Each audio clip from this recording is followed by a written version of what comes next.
But talking about bailouts, it seems another South Asian country needs money.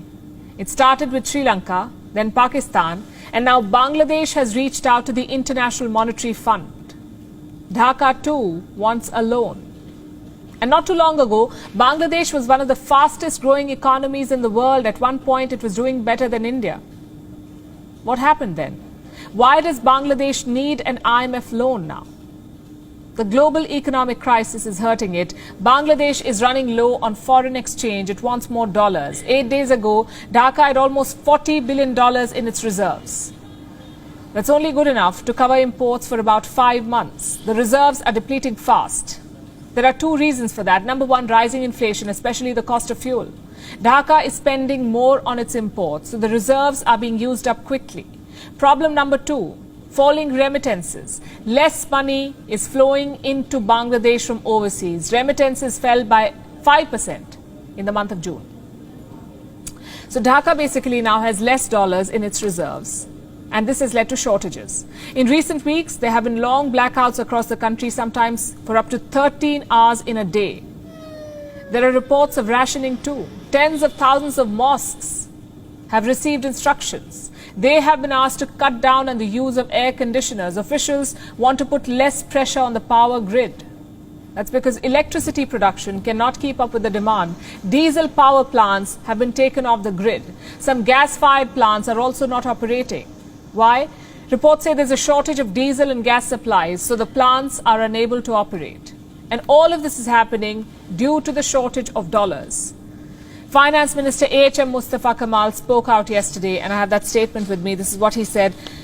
We can't print dollars. We have to earn them. We earn dollars by the hard work of our people who work or do business abroad. They are the driving force of our economy. So Bangladesh has now reached out to the IMF for a loan. How much money does it need? At least $4.5 billion, according to reports. There's no official confirmation. Reports say Dhaka wants this money to deal with the balance of payments crisis. Some funds will also go towards dealing with climate change. The loan now seems like a necessity for Bangladesh. Other economic indicators for the country are not looking good. And to understand why, you must understand what led to their economic rise in the first place. Bangladesh grew on the back of an export boom. The country is known for its garment exports. But in recent months, Bangladesh has been importing more. Imports have jumped by 39%. Exports, on the other hand, grew by just 34%. So there's a gap.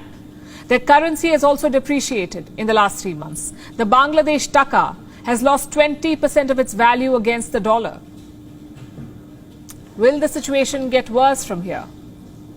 Dhaka says there's no reason to be alarmed. The finance minister issued another statement today, and this is what he said this time. We're waiting to see their conditions.